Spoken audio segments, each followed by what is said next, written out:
नमस्कार दोस्तों। तो हम दृष्टि का टेस्ट सीरीज नंबर 7 देख रहे थे, जिसमें अर्थव्यवस्था और करंट अफेयर के प्रश्न हैं।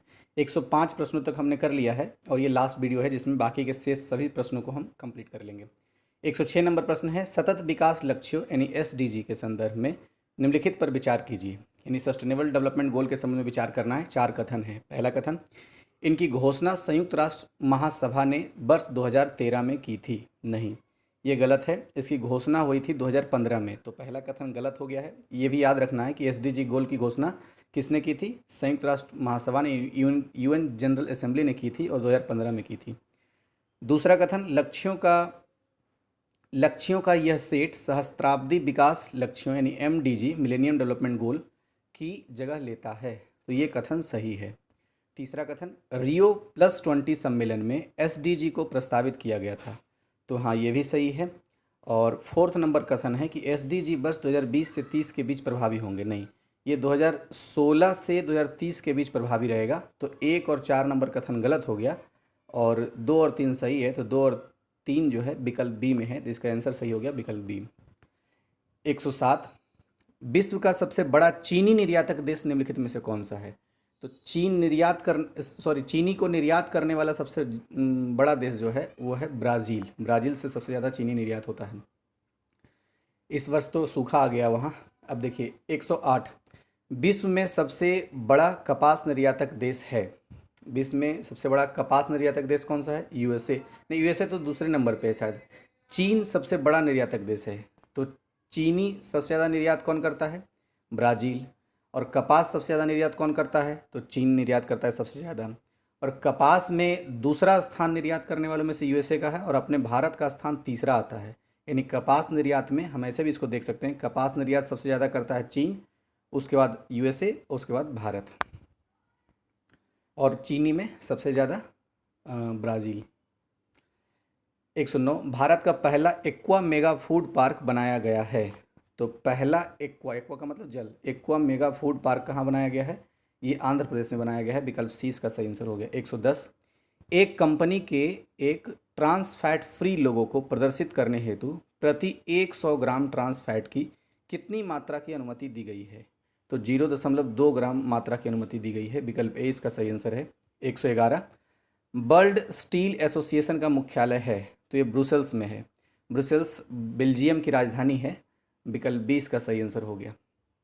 112, उत्तर प्रदेश राज्य खनिज विकास निगम लिमिटेड स्थापित किया गया था, तो ये 1974 यानी कि 23 मार्च 1974 को स्थापित किया गया था, तो विकल्प डी इसका सही आंसर है।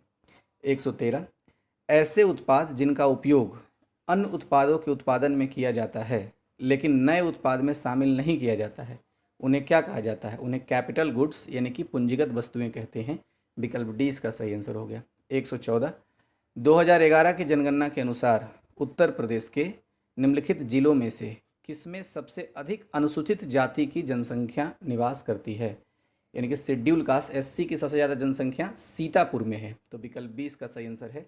मैप में एक बार लोकेट करके वहाँ लिख लीजिएगा तो याद रहेगा लंबे समय तक। 115, उत्तर प्रदेश के निम्नलिखित जिलों में से किसमें शहरी आबादी का अधिकतम प्रतिशत है? तो गाजियाबाद जो है, गाजियाबाद में शहरी आबादी का प्रतिशत सबसे ज़्यादा है। प्रतिशत वाला जो शब्द है उसको नोट करने वाली बात है। प्रतिशतता के मामले में सबसे ज़्यादा शहरी आबादी गाजियाबाद में है। 116, सूची 1 को 2 से मिलाना है और सूची 1 में पुरस्कार है और सूची 2 में प्राप्त करता है, तो इसमें मिलाते हैं। सेरावीक वैश्विक ऊर्जा और पर्यावरण नेतृत्व पुरस्कार किसे दिया गया है? नरेंद्र मोदी को दिया गया है, तो ए का 3 विकल्प नंबर बी में है, तो इससे ही सारा एलिमिनेट होकर के आंसर निकल जाता है। बी हमारा आंसर होगा, लेकिन और आगे देख लेते हैं। अंतर्राष्ट्रीय फिल्म महासंघ अभिलेखागार पुरस्कार किसे मिला है? तो ये मिला है अमिताभ बच्चन को। और सी नंबर में अंतर्राष्ट्रीय रेंजर पुरस्कार किसे मिला है? तो अंतर्राष्ट्रीय रेंजर पुरस्कार मिला है महेंद्र गिरी को। और लास्ट में अंतर्राष्ट्रीय साहसी महिला पुरस्कार किसे मिला है? तो गौशाल्य शंकर को मिला है। विकल्प बी इसका आंसर था ही। एक बार फिर से मैं जल्दी जल्दी बोल देता हूँ। सेरावीक वैश्विक ऊर्जा और पर्यावरण नेतृत्व पुरस्कार नरेंद्र मोदी को। अंतर्राष्ट्रीय फिल्म महासंघ अभिलेखागार पुरस्कार अमिताभ बच्चन को। अंतर्राष्ट्रीय रेंजर पुरस्कार महेंद्र गिरी को। अंतर्राष्ट्रीय साहसी महिला पुरस्कार गौशाल्य शंकर को मिला है। 117, निम्नलिखित में से कौन सा राज्य जानवरों के लिए भारत का पहला सरकार द्वारा संचालित एम्बुलेंस नेटवर्क शुरू करने जा रहा है? तो जानवरों के लिए सरकार के द्वारा संचालित एम्बुलेंस का पहला जो नेटवर्क शुरू करेगा वो आंध्र प्रदेश शुरू करने जा रहा है। आंध्र प्रदेश से संबंधित एक और अभी करंट अफेयर था। 118 आर्थिक स्वतंत्रता सूचकांक 2021 के संबंध में निम्नलिखित कथनों में से कौन सा सही नहीं है? तो जो सही नहीं है उसे पहचानना है। तो पहले देख लेते हैं। सिंगापुर पहली बार सूचकांक में शीर्ष स्थान पर रहा है। देखिए पहला ही कथन सही नहीं है, तो हमारा आंसर तो ए हो जाएगा, क्योंकि ये दूसरी बार लगातार शीर्ष स्थान पर रहा है आर्थिक स्वतंत्रता सूचकांक में। यानी 2020 में जो आर्थिक स्वतंत्रता सूचकांक था और 2021 में जो है, ये दोनों में शीर्ष स्थान पर सिंगापुर रहा है। तो आंसर तो मिल गया, लेकिन जो सही सही कथन इसको भी देख लेते हैं, कभी ये भी मदद कर सकता है अगर याद रहा तो। सूचकांक को एक अमेरिकी थिंक टैंक हेरिटेज फाउंडेशन द्वारा जारी किया जाता है। तो हाँ, हेरिटेज फाउंडेशन एक अमेरिकी थिंक टैंक है। वैसे ही थिंक टैंक जैसे हमारे यहाँ नीति आयोग है ना थिंक टैंक, उसी तरह से हेरिटेज फाउंडेशन एक थिंक टैंक है अमेरिका का, वही निकालता है आर्थिक स्वतंत्रता सूचकांक। और पिछले 2 वर्ष से ये सिंगापुर शीर्ष स्थान पर आ रहा है इसमें। नेक्स्ट जो सही विकल्प है, इस सूचकांक में भारत को 121वां स्थान दिया गया है। तो ये भी सही है। लास्ट, आर्थिक स्वतंत्रता सूचकांक 4 श्रेणियों में वर्गीकृत 12 संकेतकों पर आधारित है। तो हाँ, ये भी सही है। अब 119 संयुक्त सैन्य अभ्यास दस्तलिक 2 भारत और किस देश के बीच संपन्न हुआ है? तो दस्तलिक 2 याद रखने वाला है, ये उज्बेकिस्तान के बीच संपन्न हुआ है, भारत और उज्बेकिस्तान के बीच। उज्बेकिस्तान की राजधानी कहाँ है? ताशकंद।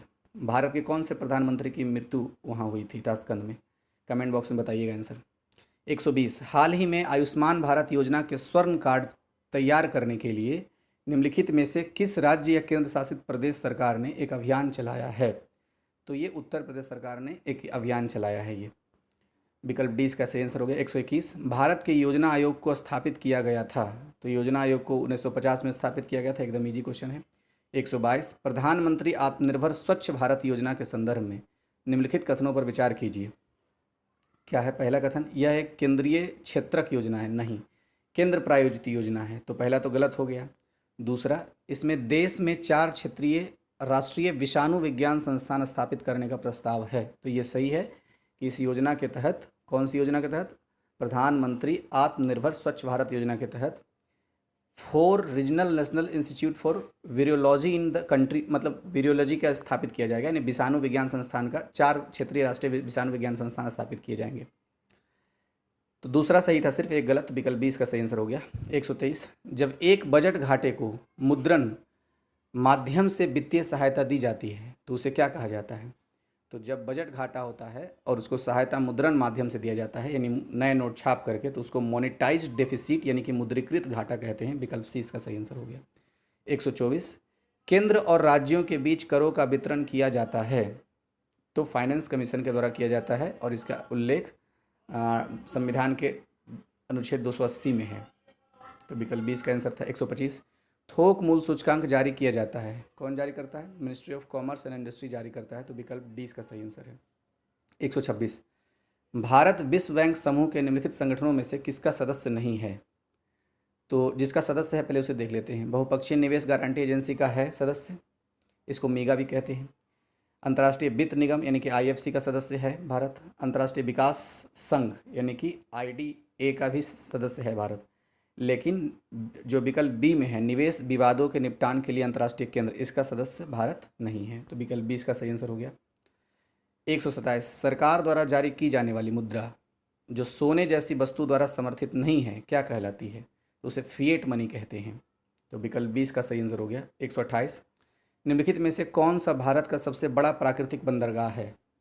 तो भारत का सबसे बड़ा प्राकृतिक बंदरगाह मुंबई, इसका आंसर हो जाएगा, मुंबई में है। लेकिन उसका नाम क्या है आप बताइएगा कमेंट बॉक्स में। 129 वैश्विक बहुआयामी गरीबी सूचकांक के संदर्भ में निम्नलिखित कथनों में से कौन से सही हैं? तो पहला 4 कथन है, देखते हैं पहला कथन क्या लिखा हुआ है। इसे पहली बार वर्ष 2010 में विकसित किया गया था। तो बिल्कुल सही है। ये वैश्विक बहुआयामी गरीबी सूचकांक 2010 में विकसित किया गया था। इसमें तो कथन सही बता रहा है, लेकिन आप एक बार थोड़ा सा क्रॉस चेक जरूर करके मुझे मतलब कमेंट बॉक्स में बताइए। अगर गलत होगा जरूर कमेंट बॉक्स में बताइएगा, अगर नहीं आप कमेंट करेंगे तो मैं समझ जाऊँगा इसका मतलब ये सही है। पता नहीं क्यों कन्फ्यूजन लग रहा है इसमें। दूसरा कथन है, यह ऑक्सफोर्ड गरीबी और मानव विकास पहल OPHI और संयुक्त राष्ट्र विकास कार्यक्रम द्वारा जारी किया जाता है। तो हाँ, ये कथन तो सही है कि ऑक्सफोर्ड गरीबी और मानव विकास पहल, उसके अलावा फिर एक संयुक्त राष्ट्र विकास कार्यक्रम जो है, दोनों के द्वारा जारी किया जाता है। तीसरा कथन है, यह सूचकांक द्विवार्षिक रूप से जारी किया जाता है। तो तीसरा कथन गलत है, ये आंसर नहीं हो पाएगा। 4 नंबर, भारत को बहुआयामी गरीबी सूचकांक 2020 में 62वें स्थान पर रखा गया है। तो ये कथन भी सही है। 1 2 4 सही हो गया, इसलिए विकल्प सी सही है। लेकिन एक बार पहला कथन को आप ज़रूर क्रॉस चेक कीजिएगा, और अगर गलत निकले तो कमेंट कीजिएगा। सही है तो कोई बात नहीं, कमेंट नहीं करने की आवश्यकता है। 130, 2011 की जनगणना के अनुसार भारत में न्यूनतम जनसंख्या घनत्व वाला केंद्र शासित प्रदेश बताना है। तो अंडमान निकोबार न्यूनतम जनसंख्या घनत्व वाला है, मतलब 1 किलोमीटर में 43 लोग मात्र रहते हैं। अच्छा, अधिकतम पूछ जाता तब कौन होता, तब दिल्ली हो जाता। 131, विश्व की पहली जहाज टनल का निर्माण निम्नलिखित में से कौन सा देश करने जा रहा है। तो सीप टनल, पहली जहाज टनल का निर्माण कौन करेगा, नॉर्वे कर रहा है, स्कैंडिनेवियन कंट्री है। अच्छा, स्कैंडिनेवियन कंट्री नॉर्वे है, लेकिन स्कैंडिनेवियन कंट्री की संख्या कितनी है, इसका जवाब आप दीजिए। एक टेस्ट सीरीज में ये कंप्लीट हुआ है इस क्वेश्चन का आंसर। 132, निम्नलिखित में से किस राज्य ने भारत का पहला FPO पोर्टल विकसित किया है। तो विकल्प में उसका नाम नहीं है जिसने पहला FPO पोर्टल विकसित किया है, क्योंकि झारखंड, आंध्र प्रदेश और महाराष्ट्र दिया गया विकल्प में। उपरोक्त में से कोई नहीं इसका आंसर हो, क्योंकि यूपी इसका सही आंसर है, यूपी विकल्प में है नहीं, तो उत्तर प्रदेश इसका आंसर है। 133, भवानी देवी निम्नलिखित में से किस खेल के लिए टोक्यो ओलंपिक 2021 के लिए क्वालिफाई करने वाली पहली भारतीय खिलाड़ी बनी है। तो फेंसिंग यानी कि तलवारबाजी के लिए। तो विकल्प बी इसका सही आंसर हो जाएगा। भवानी देवी तलवारबाजी से संबंधित है, याद रखना है। 134, हाल ही में समाचारों में आया RH-560 क्या था। तो ये एक तरह का इसरो द्वारा ध्वनि रॉकेट था, RH-560।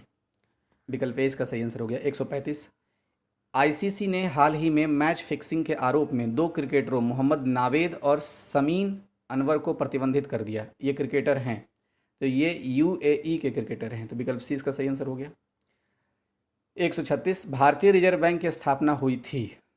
तो भारतीय रिजर्व बैंक की स्थापना कब हुई थी, 1 अप्रैल 1935 को हुई थी। विकल्प बी इसका सही आंसर है। 137, एक मुद्रा का अवमूल्यन दरअसल एक देश के निर्यात की लागत को कम कर देता है। तो विकल्प बी इसका सही आंसर हो गया, और ये चाइना पे बार बार आरोप लगता है।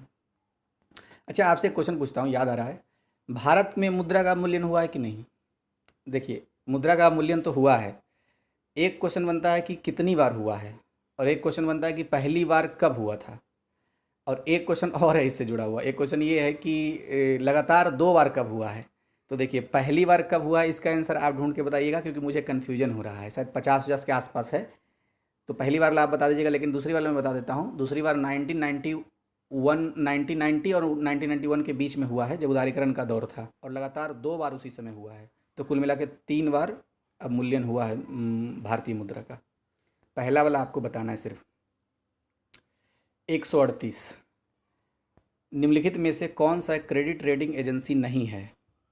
तो रेरा नहीं है, क्योंकि रेरा एक रेगुलेटिंग एजेंसी है, बल्कि SMERA, क्रिसिल और केयर, ये तीनों क्या है, क्रेडिट रेटिंग एजेंसी है। 139, निम्नलिखित कथनों पर विचार कीजिए। पहला कथन क्या है, पशुधन क्षेत्र किसान क्रेडिट कार्ड के अंतर्गत नहीं आता है। बिल्कुल गलत है, आता है, तो एक तो गलत हो गया। दूसरा, भारत से कृषि निर्यात में बासमती चावल का सबसे बड़ा हिस्सा न, समुद्री उत्पाद जो है वो कृषि क्षेत्र में सबसे ज़्यादा निर्यात किया जाता है, बासमती चावल का नहीं है। तो दोनों गलत हो गया ना, तो एक ना ही दो, विकल्प डी। 140, निम्न स्तरीय वस्तुओं यानी गिफिन गुड्स के संदर्भ में निम्नलिखित कथनों में से कौन सा सही है। तो एक बात तो ये भी रखना कि निम्न स्तरीय वस्तुओं को अंग्रेजी में गिफिन गुड्स कहते हैं, तो एक तो ये भी फैक्ट हो गया, गिफिन गुड्स मतलब निम्न स्तरीय वस्तु। अब इसके बारे में जो सही कथन है वो ये है कि वे मांग के नियम का पालन नहीं करते हैं। जैसे मांग का नियम क्या है, मांग का नियम ये कहता है कि जब किसी वस्तु का कीमत कम होता है तो उसकी मांग बढ़ती है, और अगर कीमत अधिक होगा तो उसकी मांग घटेगी। लेकिन गिफिन गुड्स यानी कि निम्न स्तरीय वस्तु में ऐसा नहीं होता है, जब मतलब उल्टा हो जाता है एक तरीके से, ये काम ही नहीं करता है। तो इसलिए इसका आंसर बी हो गया। 141, वर्ष 1991 की नरसिम्हन समिति की रिपोर्ट संबंधित थी। तो ये फाइनेंशियल सेक्टर रिफॉर्म से संबंधित थी, यानी वित्तीय क्षेत्र के सुधार से, तो इसलिए इसका विकल्प सी इसका सही आंसर हो गया। 142, मांग वक्र एक चित्रमय प्रदर्शन है। तो किसका है, एक वस्तु की कीमत और मांग की मात्रा के बीच का संबंध को दर्शाता है। यानी कि मांग वक्र के बारे में अगर हम इंग्लिश में कहें तो हम कह सकते हैं relationship between quantity demand and price of A commodity, इसको एक्सप्लेन करता है मांग वक्र, यानी कि डिमांड कर्व। तो विकल्प सी इसका सही आंसर, ये विकल्प बी इसका सही आंसर हो गया। 143, वर्तमान में नीति आयोग के उपाध्यक्ष कौन हैं? नीति आयोग के उपाध्यक्ष राजीव कुमार हैं, लेकिन एक प्रश्न उठता है कि नीति आयोग की स्थापना तो हुई थी योजना आयोग के स्थान पर, लेकिन कब हुई थी? तो आपको बताना है। 1 जनवरी को हुई थी, अब 2015 को हुई, 2016 को हुई, 2017 को हुई, तीनों में से एक कोई है। आप कमेंट बॉक्स में बताइए इसका आंसर। 144, मुक्त बाजार की बाधा निम्नलिखित में से कौन है? तो मुक्त बाजार की बाधा निम्नलिखित में से उच्च कर तो नहीं है, मुक्त बाजार की बाधा अधिकतम उपभोक्ता विकल्प भी नहीं है, ये तो और मुक्त बाजार का सहायक है एक तरीके से। और सीमित व्यापार, तो सीमित व्यापार भी नहीं है। संसाधनों का असमान वितरण जो है यही एक बाधा है मुक्त बाजार में। तो विकल्प सी इसका सही आंसर हो जाएगा। 145, जनगणना 2011 का आदर्श वाक्य था, तो क्या था? आवर सेंसस आवर फ्यूचर, यानी कि हमारी जनगणना हमारा भविष्य। विकल्प सी इसका सही आंसर है। अच्छा, 2021 में जो जनगणना होने वाली है वो कितने नंबर की जनगणना होगी? इसका कमेंट बॉक्स में आंसर दीजिएगा। शायद इसी में चर्चा हो चुका है, इसी वाला टेस्ट जब हम लगता है पहला वीडियो दूसरा वीडियो सॉल्व कर रहे थे। 146, 2021 से 22 के लिए देशभक्ति बजट किस राज्य या केंद्र शासित प्रदेश द्वारा प्रस्तुत किया गया? तो दिल्ली ने देशभक्ति बजट प्रस्तुत किया है, तो विकल्प सी इसका सही आंसर हो गया। और दिल्ली के बारे में अभी एक फैक्ट पढ़े थे कि वैसा केंद्र शासित प्रदेश है दिल्ली जिसकी जनघनत्व सबसे ज़्यादा है, और सबसे कम किसका था? अंडमान निकोबार का था। 147, निम्नलिखित में से कौन सभी प्रारूपों में 10,000 अंतर्राष्ट्रीय रन बनाने वाली पहली भारतीय महिला और विश्व की दूसरी महिला बनी है? तो भारत की पहली महिला है और विश्व की दूसरी महिला है, और ये नाम किसका है? मिताली राज का। तो विकल्प बी इसका सही आंसर हो गया। 148, भारत का पहला समर्पित एक्सप्रेस कार्गो टर्मिनल है, तो पहला समर्पित एक्सप्रेस कार्गो टर्मिनल कौन है? ये है केम्पे गौड़ा अंतर्राष्ट्रीय हवाई अड्डा बेंगलोर। विकल्प सी इसका सही आंसर है। 149, हाल ही में संगे ज्वालामुखी का विस्फोट हुआ, तो ये कहाँ हुआ था? इक्वाडोर में हुआ था। इक्वाडोर की राजधानी का नाम आपको बताना है कमेंट बॉक्स में, और ये मैप में ज़रूर लोकेट कीजिएगा संगे ज्वालामुखी के लिहाज से, और ये साउथ अमेरिकन कॉन्टिनेंट में है। 150, काला नमक चावल महोत्सव उत्तर प्रदेश के निम्नलिखित में से किस जिले में मनाया गया था? तो काला नमक चावल महोत्सव सिद्धार्थनगर में मनाया गया था। ये क्वेश्चन मैंने इसी टेस्ट सीरीज के किसी एक वीडियो में पूछा था मैंने। तो काला नमक चावल महोत्सव उत्तर प्रदेश के निम्नलिखित में से सिद्धार्थनगर में मनाया गया था। और एक गुड़ महोत्सव मनाया गया, कहाँ मनाया गया? वो उत्तर प्रदेश की राजधानी है, वहीं मनाया गया है। अब आपको समझ में आ ही गया होगा, अरे लखनऊ। तो धन्यवाद आपको। मेरी मजदूरी यही है कि अच्छा लगे तो लाइक कीजिए और शेयर ज़रूर कीजिए ताकि मेरे सब्सक्राइबर बढ़ें, बाकी उनको तो ज्ञान मिलेगा ही। Thank you.